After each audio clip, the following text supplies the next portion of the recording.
said, "Just stay here at the house, Mom. We'll get you settled in the new place once we've had a chance to unpack." I said, "Okay." That's what you do when your daughter uses that voice, the patient one. The one that means she's already made up her mind and is only telling you as a courtesy. I stood on the front porch of the home I'd lived in for 31 years and watched the moving truck pull away. My son-in-law drove. My daughter sat in the passenger seat. She didn't look back. That was a Thursday in October. By the following Monday, no one had called. I want to be clear about something. I wasn't confused. I wasn't having a bad day or misremembering. I knew exactly what had happened. My daughter and her husband had just bought a larger house, 4 bedrooms, good school district, 2-car garage, and somewhere in the planning of it, they had decided I would move in with them. It had been presented to me the previous spring as a kind one, a generous one. "You won't have to worry about the yard anymore," my daughter said. "You won't be alone." I had agreed, partly because my niece had started to argue with the stairs, and partly because I was tired of eating soup alone on Tuesday nights and calling it dinner. I gave up my house, sold it to a young couple who cried when I handed over the keys, which I thought was sweet. I sold most of my furniture at an estate sale my daughter organized, kept 3 boxes of things I couldn't part with: my mother's quilt, my late husband's watch, a set of good mixing bowls, a shoebox of photographs. I packed a suitcase for the move itself. Just the essentials, I figured. I'd get the rest of my things once I was settled. The plan was that they would come back for me after they had the movers unloaded. "Just a few hours," my daughter said. "We'll come get you as soon as the beds are set up." My neighbor Flo had offered to let me wait at her kitchen table. I sat there drinking weak coffee while Flo talked about her sister's knee surgery and the price of heating oil. Her cat, an ancient gray thing named Biscuit, slept on top of the refrigerator and ignored us both. By evening, I was still at Flo's. My daughter's phone went to voicemail. I left one message, then another. Flo heated up a can of tomato soup, and we didn't talk much. By 9 o'clock, I told her I'd be fine and walked back across the street to sit on the porch of a house that was no longer mine. The new owners had left a porch light on. I thought that was kind of them. I sat out there for maybe an hour. It was cold, the kind of cold that settles into your hips before you notice it. I had my suitcase and my purse and a tote bag with the quilt folded on top, because I hadn't trusted it to the moving boxes. I had $340 in cash, 2 credit cards, and a debit card connected to an account my daughter didn't know about, a small one I'd kept since before her father passed. The kind of account you hold on to, not because you plan to need it, but because something in you knows you might. My daughter did not call that night. I went to the motel on Route 9 and checked in for one night. The woman at the front desk had kind eyes and didn't ask questions. Room 114, single bed, cable television, a heating unit that clicked every few minutes like it was clearing its throat. I washed my face, hung my coat on the hook behind the door, and sat on the edge of the bed with my hands folded in my lap. I didn't cry. I didn't have the energy for it. I just sat there in the humming quiet of a motel room that smelled like industrial cleaner and old carpet. And I thought, so this is what it comes to. 31 years in one house. A husband buried, a daughter raised, a life built carefully, the way you build anything that matters. Slowly, without fanfare, putting one day in front of the next. And now I was sitting in a rented room on Route 9 with a tote bag on the floor and no idea where my mixing bowls were. In the morning, I called my daughter again. This time she picked up. She didn't apologize. She explained. Things had gotten complicated, she said. The movers had taken longer than expected. The kids were exhausted. She'd meant to call. She'd meant to come. It had been a lot. You understand, right? I did understand. That was the problem. I'd been understanding things like this for years. At the end of the call, she said she'd come get me next weekend. Next weekend. As if 7 days in a Route 9 motel was a reasonable thing to ask of a 68-year-old woman who had just sold her house on the understanding that she'd have somewhere to be. I said okay. Then I hung up. Then I sat in the stiff chair by the window and looked out at the parking lot for a long time. There was a diner across the street. The sign said open from 6 a.m. I could see a woman through the window wiping down the counter. She moved steadily, no hurry, like someone who had done this 10,000 times and was at peace with it. I watched her for a while. Then I picked up my purse and went across. The coffee was good. Strong and hot the way it used to be before everyone started putting vanilla in everything. I ordered eggs and toast and ate slowly. The woman who'd been wiping the counter brought me a refill without asking. Her name tag said Rosalind. She had short silver hair and the particular calm of someone who's been through things and come out practical on the other side. When she came back with the check, I said on impulse, "You hiring?" She looked at me.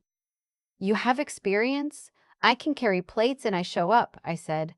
"I'm 68 and my feet hurt, but I'm reliable." "That's more than you can say for most." She studied me for a moment. "Come back at 7 tomorrow morning. We'll see." I checked out of the motel that afternoon and found a weekly rental at a boarding house 4 blocks from the diner. The woman who ran it was named Fern, small, sharp-eyed, a cardigan in every color of the rainbow. She showed me a room on the second floor, twin bed, a dresser, a window that looked out over a small yard where a bird feeder hung from a maple tree. "How long you need it?" she asked. "I'm not sure yet," I said. She looked at me the way people do when they're deciding whether to ask. She didn't. "300 a week," she said. "Includes breakfast. I make oatmeal Mondays and Thursdays. Other days, you're on your own." "That's fine," I said. She handed me a key. It was a small brass thing, old-fashioned, the kind that belongs to a house with history. I held it in my palm for a moment. That night, I didn't call my daughter.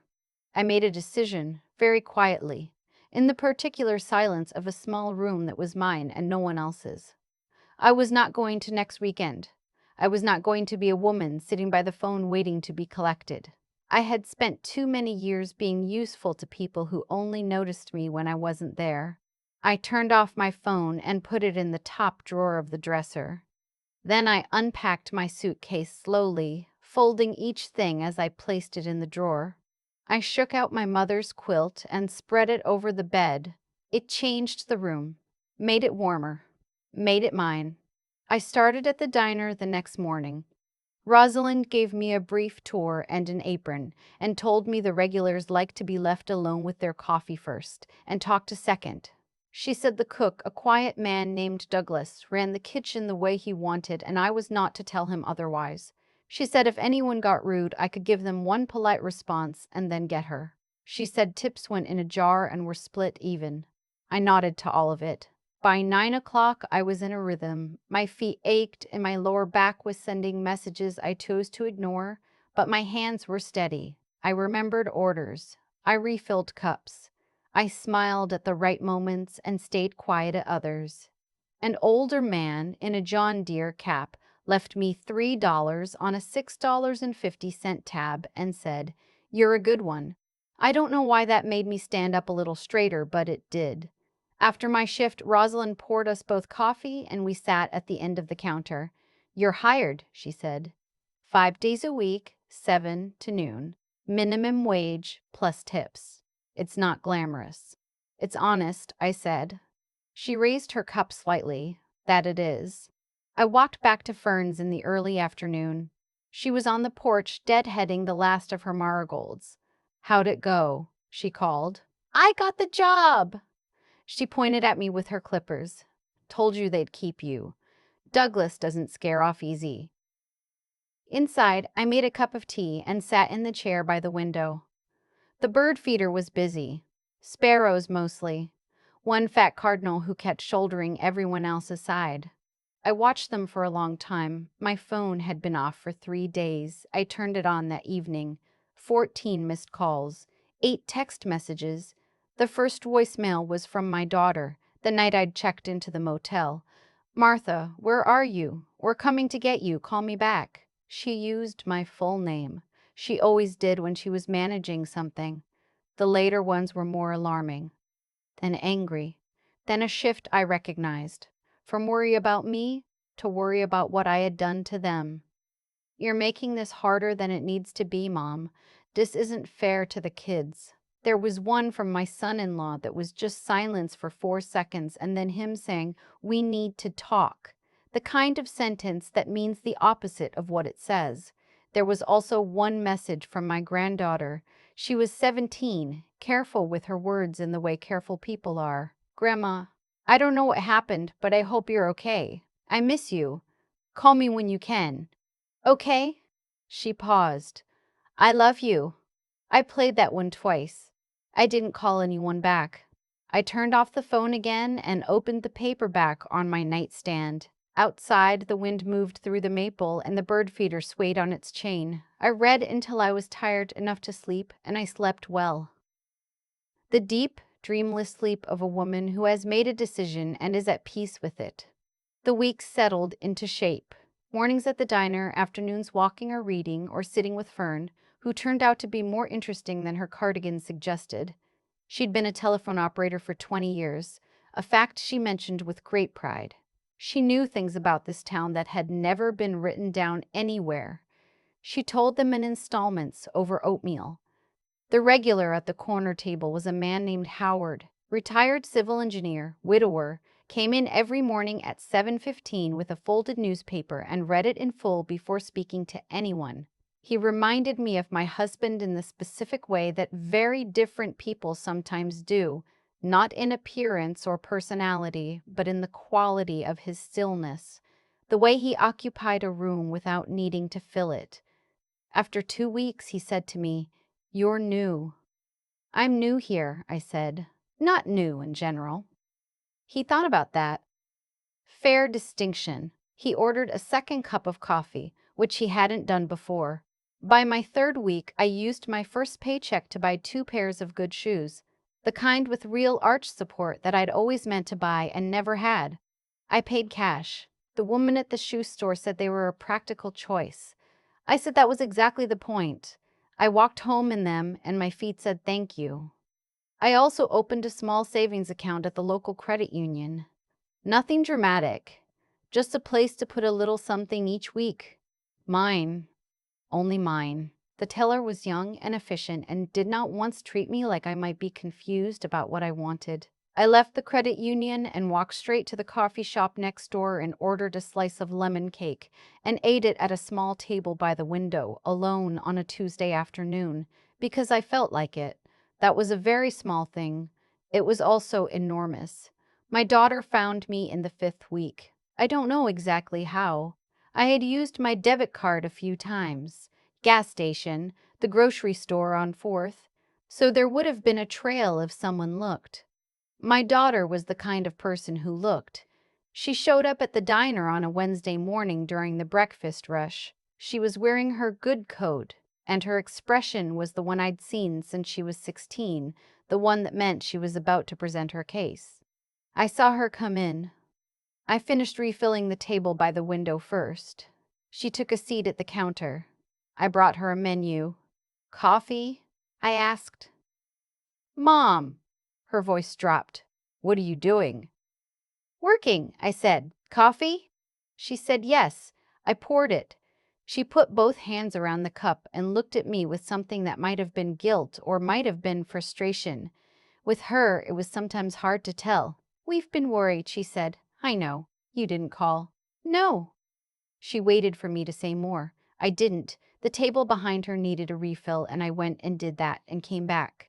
"You can't just disappear," she said. "I didn't disappear," she said. "I didn't disappear. I found somewhere to live." "You live with us?"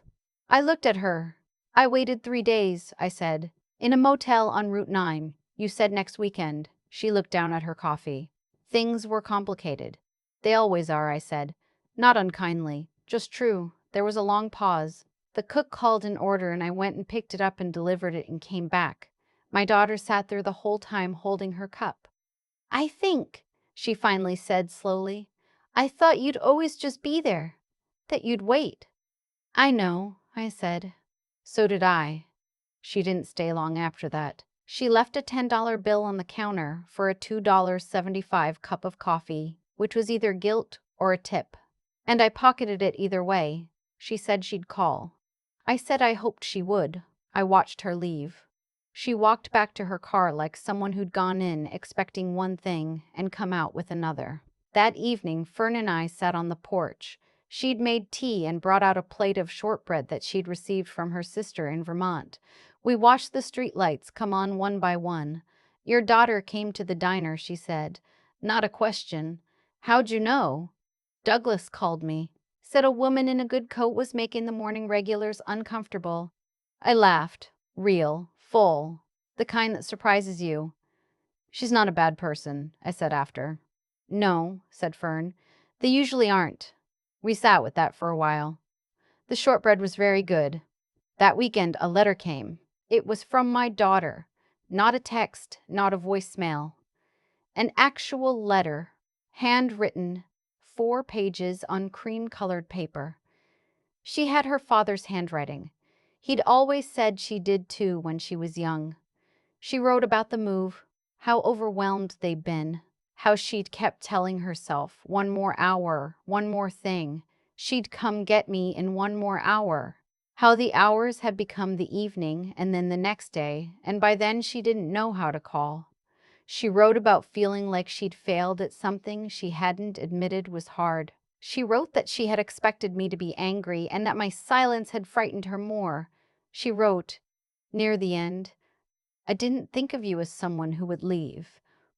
I only thought of you as someone who was always there." I read the letter twice. Then I folded it carefully and put it in the drawer of my nightstand next to my husband's watch. I didn't write back immediately. I thought about it for several days. I thought about it over oatmeal with Fern, and over coffee with Howard, and during the long quiet afternoons when the town settled into its afternoon slowness and the bird feeder swung in the October wind. What I kept coming back to was this. I wasn't angry anymore. Anger takes energy, and I'd found better places to put mine.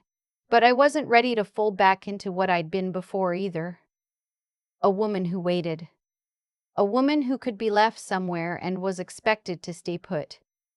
I had become, in these weeks, someone different. Someone with a schedule and a job and a savings account and a room that smelled like my mother's quilt. Someone who chose lemon cake on a Tuesday. Someone Howard nodded to every morning like I was a fixture. Someone Fern trusted with a key. I wasn't going to give that up. I wrote back to my daughter on a Saturday morning.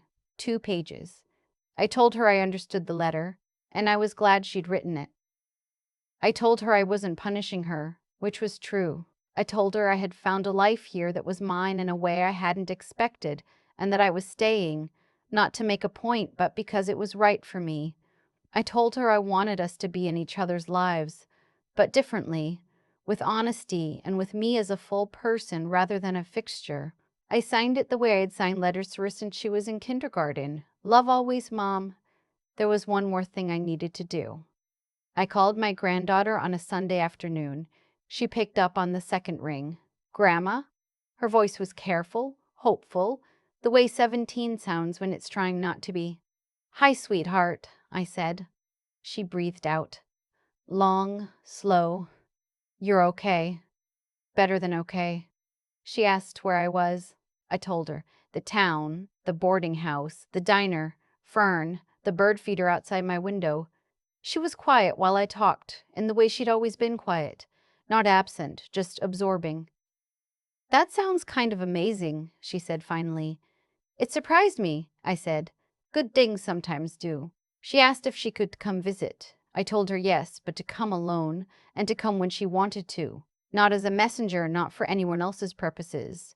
Just herself. She said she would. She sounded like she meant it. After we hung up, I sat for a long time in the chair by the window. The cardinal was back at the feeder, still pushing everyone around, unapologetic about it. I found I didn't mind him as much as I used to. A few days later, Fern knocked on my door holding a cardboard box.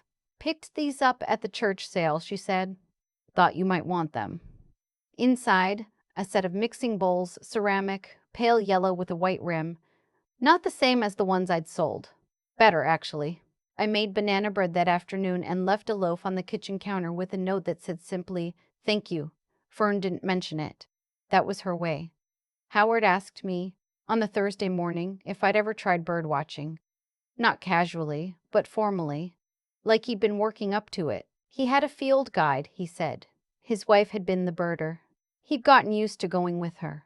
He hadn't gone since. I don't know the first thing about it, I said. Neither do I anymore, he said.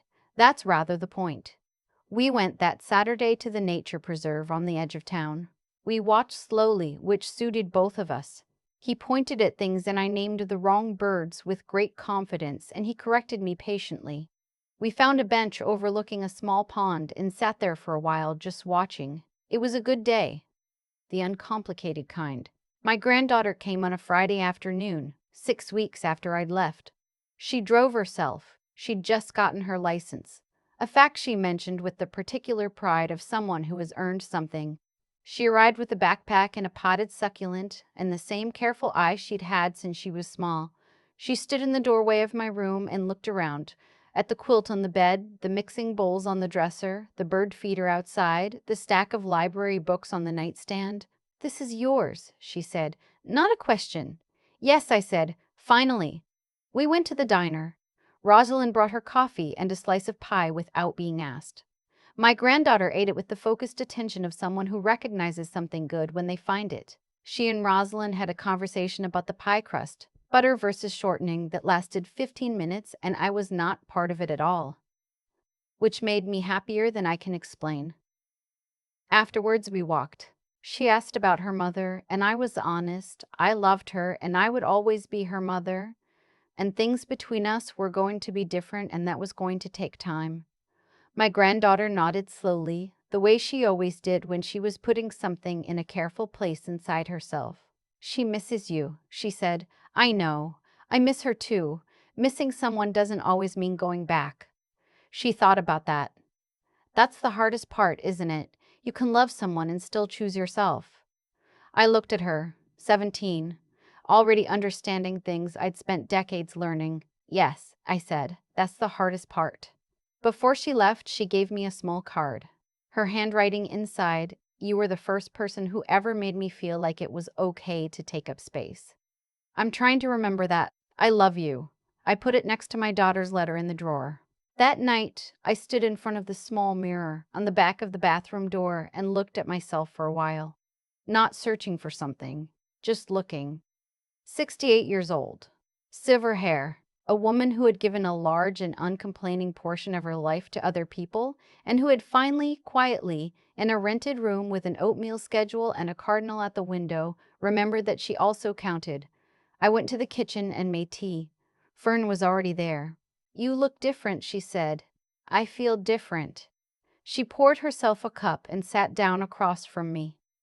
Different how? I thought about it, like I stopped waiting for permission. She clicked her mug against mine. "About time." In the months that followed, my daughter and I wrote letters, actual ones, on paper. It was slower than calling, more considered. She wrote about the kids and the new house and the small ways things were harder than she'd expected. I wrote about Fern and Howard and the birds I was learning to identify, and the $3 I'd found in an old jacket pocket and spent immediately on a cup of very good coffee. Because why not? We didn't fix everything with letters. You don't fix things like that. But we began to tell each other the truth, carefully, in our own handwriting. And that was a start. I updated my will in January, left what I had divided clearly and without apology, a portion for my daughter, a meaningful portion for my granddaughter with a note saying it was for books, travel, or any beginning she needed. I did it with a local attorney and a clear head and walked out of that office feeling lighter than I had in years. Not because of what I'd decided about money, but because of what I'd decided about myself. That I was still here, still making choices, still the author of my own life. Rosalind gave me a raise in February. She said it like it was a minor administrative matter. "Your table's come back," she said. "That's worth something." I thanked her. She waved me off and went back to the kitchen. Howard and I saw a great blue heron on a Thursday morning in March. We both stopped walking at the same moment, without discussing it, and stood very still at the edge of the water until it lifted off. Neither of us spoke for a while after. Eleanor would have loved that, he said finally. She sounds like she was wonderful, I said. She was terrible at directions, he said. Brilliant at everything else. We went and had coffee after. He paid. I didn't argue. Spring came the way it always does, quietly at first. Snowdrops at the edge of Fern's yard, then crocuses. Then one morning, the maple outside my window had gone from bare to green overnight while I was sleeping. I stood at the window with my coffee and looked at it for a long time. My granddaughter called to say she'd gotten into the college program she'd applied for, art history. She was nervous about telling her parents because she thought they wanted something more practical. I told her to call them first and let them surprise her. Sometimes people do. She called me back an hour later. They were fine, she said, sounding genuinely astonished. I told you. How did you know? I've known your mother for 43 years, I said. She's better than she appears under pressure. My granddaughter laughed, the kind of laugh that has relief in it. That evening I wrote a letter to no one in particular. I do that sometimes now. I wrote about the heron and the maple and the mixing bowls and the lemon cake I'd eaten on a Tuesday when I was just beginning to understand that I was allowed to want things. I wrote about Fern's oatmeal and Howard's patience and Rosalind's no-nonsense kindness and the $3 in the jacket pocket and my granddaughter's voice saying, "This is yours." I wrote, I spent so long being someone's something. Someone's mother, someone's widow, someone's convenience, someone's afterthought. It took being left somewhere to remember I was also just me. A whole person. With opinions about pie crust and a preference for window seats, and a way of carrying plates that Rosalind says is almost professional now. I wrote, I am not what happened to me. I am what I did next. I folded the letter and put it in the drawer with the others. My daughter's, my granddaughter's small card, my husband's watch. The drawer was getting full. That seemed right to me. Some nights I still lie awake and think about the porch of the house on Mercer Street, the one that belonged to strangers now. I think about the cold settling into my hips. I think about being 72 and sitting on someone else's steps in the dark. But I also think about room 114 and the way the heating unit clicked, and the chair by the bird feeder. And the first morning I walked into a strange diner and asked if they were hiring, and a woman with silver hair said, "Come back at 7." And the small brass key Fern placed in my palm. And all the ordinary things, the tea, the shortbread, the shoes with good arch support, the lemon cake, that turned out to be the whole point. You wait so long for your life to settle into the shape you thought it would take, and then one day it doesn't. And you find out that the shape you'd been given wasn't yours to begin with. Mine was here, in a room with a quilt and a window and a cardinal who didn't apologize for taking up space. I wasn't set aside. I was set free. And I am just getting started.